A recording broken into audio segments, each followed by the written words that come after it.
Perkembangan manusia prasejarah di Indonesia. Tujuan dari video ini adalah memahami konsep praaksara, mengetahui teori asal-usul nenek moyang di Indonesia, mengetahui perkembangan manusia masa prakarsa prasejarah sampai pada kehidupan masa aksara sejarah di Indonesia, memahami jalur kedatangan nenek moyang di Indonesia. Konsep praaksara. Pengertian prakarsa secara umum. Sebuah masa di mana manusia belum mengenal tulisan.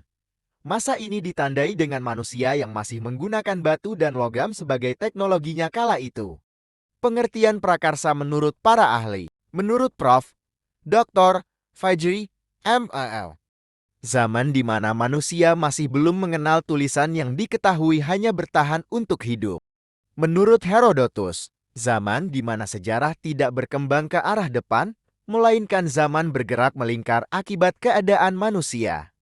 Menurut J. Thompson, zaman prasejarah di Indonesia dibagi menjadi tiga, yaitu zaman perunggu besi. Teori asal-usul nenek moyang Indonesia. Theory of Yunan. Teori ini menyatakan bahwa asal-usul nenek moyang bangsa Indonesia berasal dari Yunan, Cina Selatan. Teori ini didukung oleh M.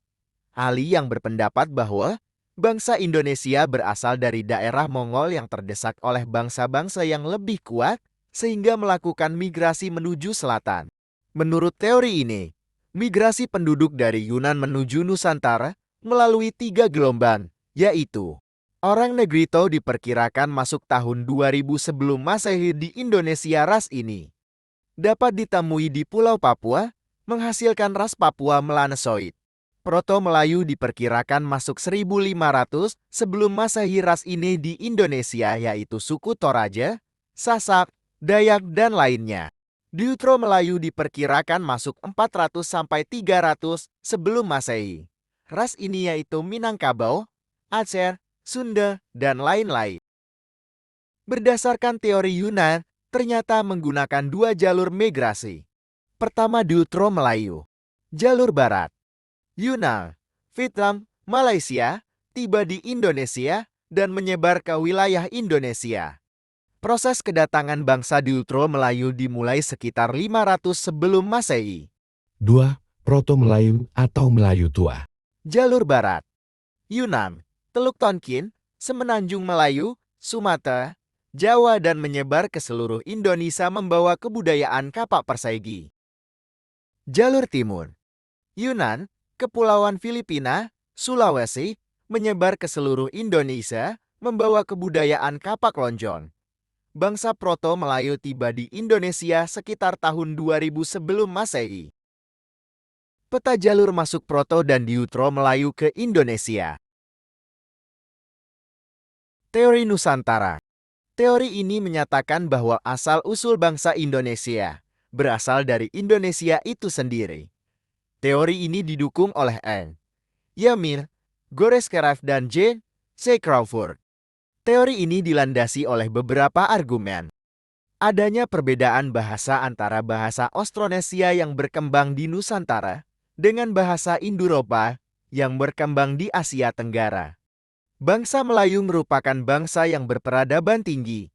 Bahasa Melayu memiliki kesamaan dengan bahasa Cham Kamboja. Namun persamaan ini hanyalah suatu kebetulan. Theory of Taiwan. Teori ini berpendapat bahwa yang ada di Nusantara ini berasal dari Taiwan, bukan dari Cina. Teori ini didukung oleh Harry Truman S. Teori ini memiliki kesamaan di antaranya dari segi bahasa. Bahasa suku-suku Nusantara memiliki rumpun Austronesia sama dengan di Taiwan. Kemudian adanya kecocokan genetika antara orang Taiwan dengan orang asli Nusantara. Berdasarkan teori ini, leluhur dari Taiwan tiba lebih dulu di Filipina bagian utara sekitar tahun 4500 hingga 3000. Theory out of Africa. Teori ini menyatakan bahwa manusia modern yang hidup sekarang berasal dari Afrika. Teori ini berdasarkan ilmu genetika, penelitian DNA mitokondria, gen perempuan dan gen laki-laki. Teori ini menyebutkan bahwa manusia Afrika melakukan perpindahan dari Afrika menuju Asia Barat sekitar 50.000 sampai 70.000. Perkembangan manusia masa prakarsa sampai masa aksara di Indonesia. Zaman Batu Tua. Paleolitikum. Disebut zaman Batu Tua Paleolitikum karena alat-alat yang digunakan manusia purbakala itu masih berupa batu besar dan juga kasar. Contoh peralatan di zaman Paleolitikum seperti kapak perimbas dan alat serpih. Kehidupan manusia saat itu menerapkan gaya hidup nomaden berpindah-pindah tempat. Mereka memperoleh makanan dengan cara berburu binatang dan mengumpulkan makanan berupa sayuran dan buah dari alam yang dilewatinya. Zaman Batu Tengah. Mesolitikum. Pada zaman Batu Tengah Mesolitikum, peralatan batu yang digunakan manusia purba mengalami peningkatan yang semula besar dan kasar sekarang menjadi lebih halus dan berukuran lebih kecil. Contoh, kapak Sumatera dan mata panah yang terbuat dari batu. Di masa ini manusia sudah mulai hidup menetap. Bukti ini didukung dengan ditemukannya Jokenmodinger, sampah sisa makanan, dan Abrissos roche gua yang digunakan manusia purba sebagai tempat tinggal. Zaman Batu Baru. Neolitikum.